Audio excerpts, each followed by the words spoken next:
The update for today. Having rough days back to back is rough. I'm not sure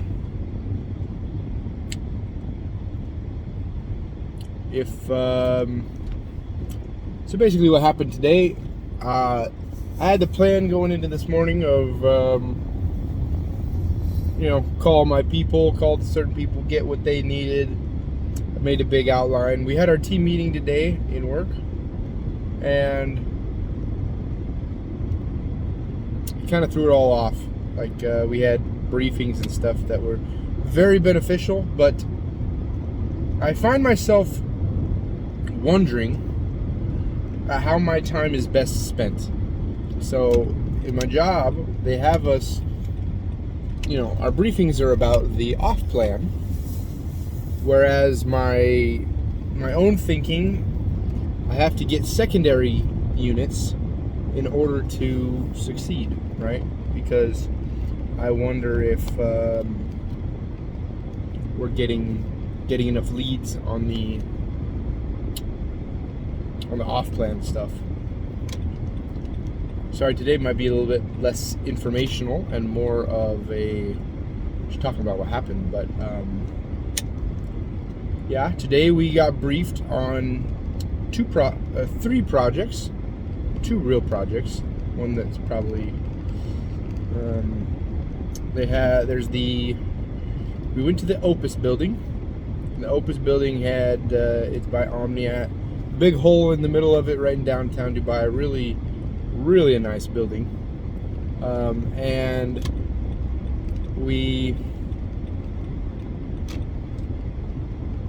talked about a tower over in right near the canal. Comes out of Dubai, so downtown is surrounded by a canal, and there's this one location that on the exit of one of the canals, there's like a really cool bridge that sometimes lights up. I think that has water on it sometimes at night for the yachts to go underneath.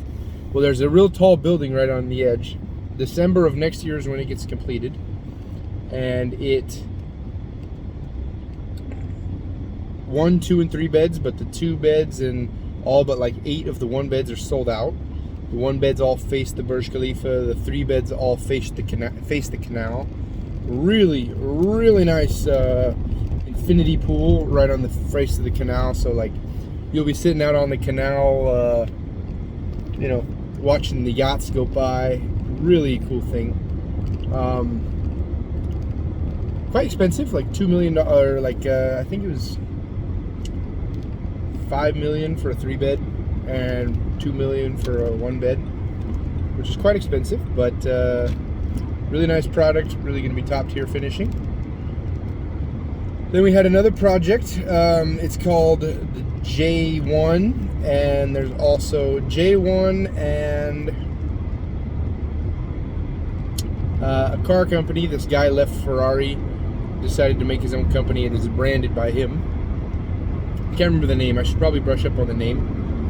But prices are different. They're 2 different projects, but they're the same design to building. One of them is luxury, and the other one is luxury. One's uber luxury, the other one's just luxury. And basically, they took the car brand, put it to a building, really high-end finishing in Business Bay. It's J1 and the something, I can't recall, but very high-end stuff. It reminded me a lot of One Zabeel, except I don't think it's quite as expensive as One Zabeel. One Zabeel was very nice. This reminds me of the same level of nice. Same kind of like modern design, but also on a smaller scale, like not as grand as One Zabeel is a big building. So definitely a cross seller with One Zabeel.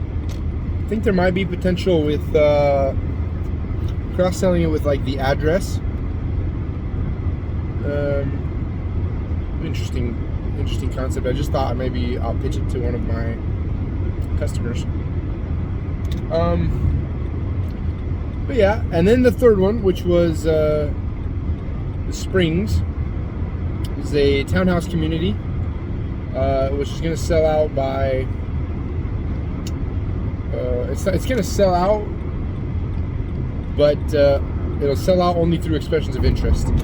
So basically, before it launches, it's going to sell out. I don't understand what these projects in Dubai are, but everything sells out so fast, you don't even have time to market it.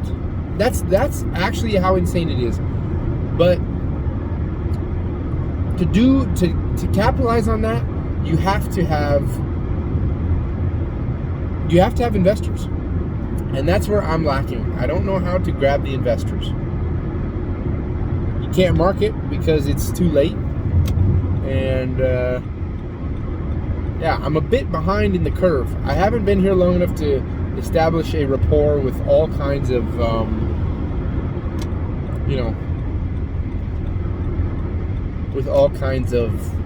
high net worth individuals that can just, drop a quarter of a million dirhams on a whim.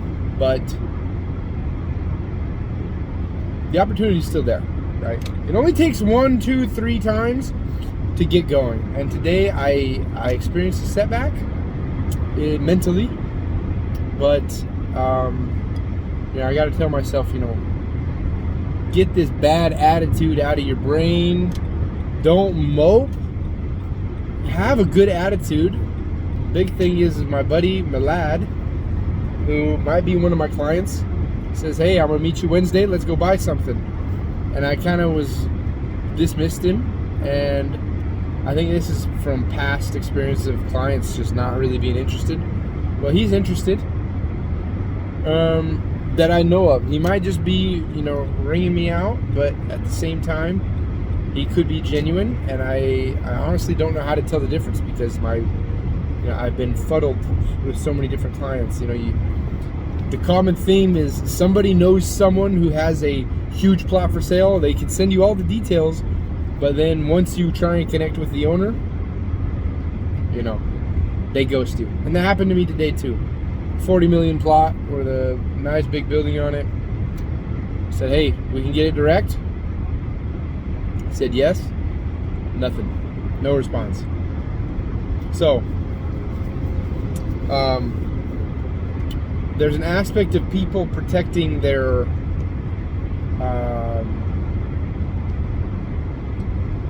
their interests, and I understand that, and I agree. But at the same time, gosh, you have to let people do business, or else, how can they do business? How can they do business? If you don't let them do business, how can they do business? So,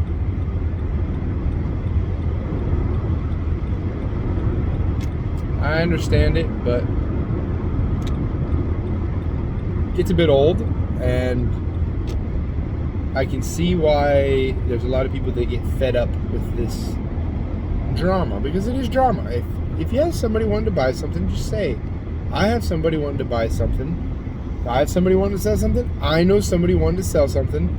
Protect your interests, it's not that hard. If you have a good relationship with the person, cool. The thing is, everybody in Dubai is in real estate. Absolutely everybody. The doorman, I heard the analogy today. The doorman, the bank loan guy, everyone is in real estate. So I have to find my way to take advantage of, or not take advantage. I have to find my way to the top. I don't know yet. Well, time. I don't know. Time and God. Thanks for tuning in.